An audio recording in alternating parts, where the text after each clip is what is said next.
अगली खबर ਦਾ ਰੁਖ ਕਰਦੇ ਹਾਂ ਜਿੱਥੇ ਨਿੱਜੀ ਸਕੂਲਾਂ ਵੱਲੋਂ ਫੀਸ ਵਸੂਲਣ ਦਾ ਮਾਮਲਾ ਵੀ ਲਗਾਤਾਰ ਭਖਦਾ ਜਾ ਰਿਹਾ। ਸਕੂਲੀ ਬੱਚਿਆਂ ਦੇ ਮਾਪਿਆਂ ਨੂੰ ਹਾਈ ਕੋਰਟ ਵੱਲੋਂ ਝਟਕਾ, ਜਿੱਥੇ ਹਾਈ ਕੋਰਟ ਨੇ ਨਿੱਜੀ ਸਕੂਲਾਂ ਨੂੰ ਦਾਖਲੇ ਦੀ ਫੀਸ ਲੈਣ ਦੀ ਇਜਾਜ਼ਤ ਦੇ ਦਿੱਤੀ ਹੈ, ਮਨਜ਼ੂਰੀ ਦੇ ਦਿੱਤੀ ਹੈ। ਸਕੂਲ ਐਕਸ਼ਨ ਐਕਸਪੈਂਡੀਚਰ ਦੇ ਹਿਸਾਬ ਨਾਲ ਵਸੂਲ ਸਕਦੇ ਨੇ ਫੀਸ। ਸੋ ਕਿਤੇ ਨਾ ਕਿਤੇ ਮਾਪਿਆਂ ਨੂੰ ਇਸ ਫੈਸਲੇ ਤੋਂ ਬਾਅਦ ਵੱਡਾ ਝਟਕਾ, ਜਿੱਥੇ ਮਾਪਿਆਂ ਦਾ ਕਹਿਣਾ ਸੀ ਕਿ ਅਸੀਂ ਟਿਊਸ਼ਨ ਫੀਸ ਵੀ नहीं दे सकते, उत्थे हुण एडमिशन फीस, दाखले की फीस वसूल सकणगे निजी स्कूल। वड्डी खबर इस वेले तुहानूं दस रहे हां, जिथे लगातार विवाद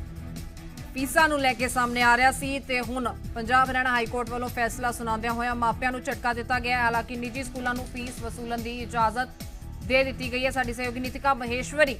ਸਾਡੇ ਨਾਲ जुड़ चुके हैं। नीतिका, यकीनन हाई कोर्ट के इस फैसले के नाल मापिआं नूं झटका लग्या है ते निजी स्कूलों नूं थोड़ी राहत मिलेगी। जी बिल्कुल अमृता, कह सकते हैं कि मापिया के हक के फैसला नहीं आया, क्योंकि कोर्ट ने जो पॉइंट्स दसे ने, मेन जो डायरैक्शनस हुई ने उन्होंने स्कूलों को यह भी इजाजत दे दी है कि वो एडमिशन फीस भी ले सकते हैं, ये भी इजाजत दे दी है कि वो एनुअल चार्जिस भी ले सकते हैं, नाल ही ट्यूशन फीस लैन दे भी जिहड़े है अनुमति दे दी है, यानी कि हुण वो ट्यूशन फीस भी वसूल सकते हैं। पर तो तुहानूं नाल ये भी दस दिए कि कोर्ट ने यह कहा है कि जिहड़े पेरेंट्स नहीं दे सकते वो अपनी एक रिप्रजेंटेशन जी है वो स्कूलों को दे सकते हैं। कोई जेन्यून मैटर लगे तो स्कूल जोड़े ने रिलीफ देंगे, जे नहीं देंगे तो रेगूलेटरी बॉडी को जा सकते हैं, पर उन्होंने अपने फाइनैशियल स्टेटस से जोड़े प्रूफ है वो देने पैणगे। नाले स्कूलों को यह भी कहा है कि तुसी अपना जो एक्चुअल एक्सपेंडिचर है उसनों देखोगे, यानी कि जिहड़ियां सर्विसेज तुसी नहीं दे रहे हो वो चार्जिस तुसी वसूल नहीं सकते, यानी कि जे कोई जे सर्विस नहीं दी जा रही है उसके चार्जिस जोड़े वो इंक्लूड नहीं करेंगे अपने एक्सपेंडिचर दे विच। ते इस दे नाल ही तुहानूं दस दईए कि कई होर जिहड़े फैसले आए हैं वो ज़्यादातर स्कूलों के पक्ष दे विच आए हैं, क्योंकि कोर्ट ने यह भी कहा है, सिर्फ एक फैसला कह सकते हैं कि मापिया के पक्ष दे विच आया वो ये है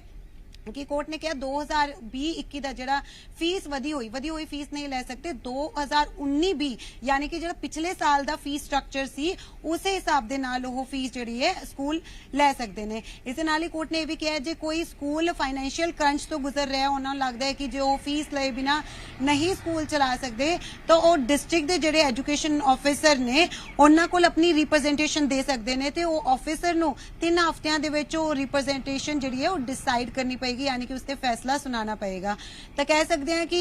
पंजाब सरकार के जिहड़े ऑर्डर सीगे उन्हां वल्लों कहा जा रहा सीगा कि ट्यूशन फीस ही लई जावे, उसनूं लैके भी किते ना किते पंजाब सरकार नूं भी झटका लग्या है, क्योंकि उन्हां दा जिहड़ा स्टैंड सी उन्हां दा कहना सीगा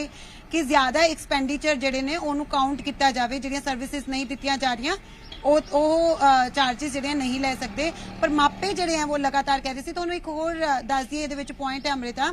कि कोर्ट ने यह भी कहा है कि भावें स्कूलों ने ऑनलाइन क्लासेस दित्तियां ने या नहीं दित्तियां, फिर भी बच्चों नूं ट्यूशन फीस देनी पएगी, पर यह भी कहा है कि कोशिश करो कि ऑनलाइन क्लासेस जिहड़ियां हैं दो, ताकि बच्चों की स्टडी डिस्टर्ब ना होवे। जिहड़े मापे कह रहे सीगे कि हाले तक ऑनलाइन क्लासेस शुरू नहीं कीतियां स्कूलों ने, तो असीं क्यों ट्यूशन फीस दईए, तो उन्होंने इत्थे भी एक जिहड़ी है झटका लग्या, इत्थे कोई भी राहत नहीं मिली, क्योंकि कोर्ट ने कह दिता है कि भावें लॉकडाउन के दौरान उन्होंने ऑनलाइन क्लासेस दित्तियां नहीं है या नहीं, फिर भी ट्यूशन फीस देनी पएगी। तो कह सकते हैं ज्यादातर स्कूलों के हक दे विच यह फैसला जिहड़ा है देखण नूं मिल रहा है। फिलहाल तो दस दिए कि होर भी लीगल वेज ने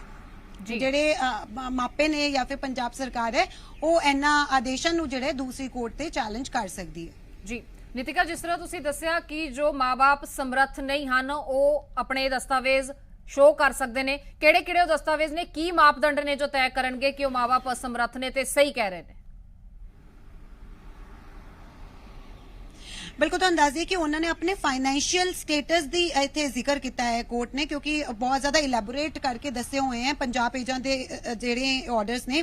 उहदे विच, लेकिन उन्होंने यही कहा है कि कोई सिंपथी पाने वास्ते इस तरह ना करे कि गलत जिहड़े हैं दिखान, रेगुलेटरी बॉडी है वो चेक करेगी, वो दसेगी कि आखिर किहड़े-किहड़े प्रूफ जिहड़े हैं पेरेंट्स नूं दिखाने पैणगे, यानी कि मंथली सैलरी दिखा सकते हैं, या फिर हो सकता है कि ईयरली सैलरी देख सकते हैं, या फिर किसी की नौकरी गई है। अजिहे जिहड़े केस ਫੈਸਲਾ ਨੋ ਹੈ ਉਹ ਕੰਸੀਡਰ ਕਰਨਾ ਪਏਗਾ ਸਕੂਲਾਂ ਨੂੰ ਤੇ ਨਾਲੇ ਸਕੂਲਾਂ ਲਈ ਵੀ ਤੇ ਜਿਹੜੇ ਮਾਪੇ ਆ ਉਹਨਾਂ ਲਈ ਇੱਕ ਰਾਸਤਾ ਜ਼ਰੂਰ ਕੋਰਟ ਨੇ ਖੋਲਿਆ ਹੈ ਤਾਂ ਕਿ ਜੇ ਕੋਈ ਕਿਸੇ ਨੂੰ ਵੀ ਕੋਈ ਜ਼ਿਆਦਾ ਪ੍ਰੋਬਲਮ ਹੈ ਤਾਂ ਉਹ ਰੈਗੂਲੇਟਰੀ ਬੋਡੀ ਜਾਂ ਫਿਰ ਡਿਸਟ੍ਰਿਕਟ ਐਜੂਕੇਸ਼ਨ ਆਫਿਸਰ ਦੇ ਅੱਗੇ ਜਾ ਸਕਦੇ ਨੇ ਤੇ ਆਪਣੀਆਂ ਰਿਪਰੈਜ਼ੈਂਟੇਸ਼ਨ ਤੇ ਐਪਲੀਕੇਸ਼ਨਸ ਫਾਈਲ ਕਰ ਸਕਦੇ ਨੇ। ਜੀ ਨਿਤਿਕਾ, ਅਜਿਹੇ ਸੂਰਤ-ਏ-ਹਾਲ ਦੇ ਵਿੱਚ ਹੁਣ ਪੇਰੈਂਟਸ ਐਸੋਸੀਏਸ਼ਨ ਵੱਲੋਂ ਕੀ ਕੁਝ ਕਦਮ ਅੱਗੇ ਚੁੱਕੇ ਜਾ ਸਕਦੇ ਨੇ, ਕਿਉਂਕਿ ਤੁਸੀਂ ਗਰਾਊਂਡ ਜ਼ੀਰੋ ਤੋਂ ਰਿਪੋਰਟ ਕਰ ਰਹੇ ਹੋ, ਇਸ ਬਾਰੇ ਵੀ ਤੁਹਾਡੇ ਤੋਂ ਜਾਣਨਾ ਚਾਹਾਂਗੇ ਕਿਉਂਕਿ ਲਗਾਤਾਰ ਵਿਰੋਧ ਹੋ ਰਿਹਾ ਸੀ ਵਾਧੂ ਫੀਸਾਂ ਨੂੰ ਲੈ ਕੇ ਤੇ ਹੁਣ ਜਦੋਂ ਇਹ ਝਟਕਾ ਮਾਪਿਆਂ ਨੂੰ ਜਾਂ ਪਰਿਵਾਰਕ ਮੈਂਬਰਾਂ ਨੂੰ ਮਿਲਿਆ, ਇਸ ਤੋਂ ਬਾਅਦ ਅੱਗੇ ਕੀ ਕਾਰਵਾਈ ਹੋ ਸਕਦੀ ਹੈ?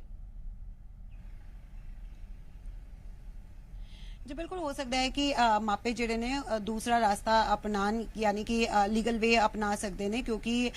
कोर्ट के फैसले नूं चुनौती हले दी जा सकती है। हले अगे भी कई उन्हां कोल कह सकते हैं कि ऑल्टरनेट हैगे ने पर इस दे नाल ही तुहानूं दस दईए कि मापे दो ही चीज़ां बार बार कह रहे सी, एक तां कि साडे तो एनुअल चार्जिस जिहड़े ने वो ना ले जान हले क्योंकि 3 महीने च जिहड़ा है 3-4 महीने तां इस तरह स्टडीज़ नहीं हो पाई ते हले भी स्कूल कॉलेज पता नहीं कि कदों तक ओपन होणगे। तो उन्हां दा कहना सी जदों 1 साल दे विच 6 महीने इसी तरह निकल जाएंगे तो फिर एनुअल चार्जिस क्यों ले जा रहे हैं। इस दे नाल ही उन्हां वल्लों ये भी कहा गया सीगा कि एडमिशन फीस जिहड़ी है वो स्कूलों ने पहला ही ले लई सी ते एडमिशन फीस दे नाल ही वो जिहड़े फिलहाल स्कूल चलान ट्यूशन फीस तो ज्यादा साडे तो 1 भी रुपया ना लैन। पर कोर्ट ने जिहड़ा कहा है कि एक्सपेंडिचर अपना जिहड़ा है स्कूल देख सकता है एक्चुअल एक्सपेंडिचर कितना है, उस तो बाद उस हिसाब नाल चार्जिस जिहड़े ले सकते हैं। इस कारण हो सकता है कि पेरेंट्स जिहड़े ने वो संतुष्ट नहीं होणगे अजिहे फैसले नाल क्योंकि उन्हां दे पक्ष दे विच दो ही चीज़ां आईयां ने। एक तो यह कि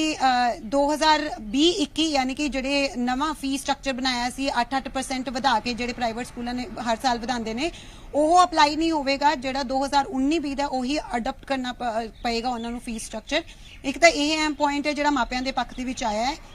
दूजी जे गल करिए कि जिहड़े पेरेंट्स नहीं दे सकते हैं फीस उन्हां दी जिहड़ी एप्लीकेशन है वो कंसीडर करनी पएगी रेगुलेटरी बॉडी नूं, यानी कि वो देख सकते हैं कि आखिर इन्हां दे बच्चे तो फीस लैनी है या नहीं लैनी क्योंकि कोर्ट ने इन्ना तक कह दिता है कि जिहड़े पेरेंट्स नहीं दे सकते उन्हां दी पूरी फीस ही तुसीं एग्जम्प्ट कर सकते हो, यानी कि पूरी फीस ही उन्हां तो ना लो। ते ये भी जिहड़ी है एक पॉइंट मापिया दे पक्ष दे विच आया पर क्योंकि बहुत सारे पेरेंट्स जिहड़े ने लगातार प्रदर्शन कर रहे सी ते सोच रहे सी कि शायद उन्हां नूं ट्यूशन फीस भी ना देनी पवे या फिर एनुअल चार्जिस भी ना देन पैन,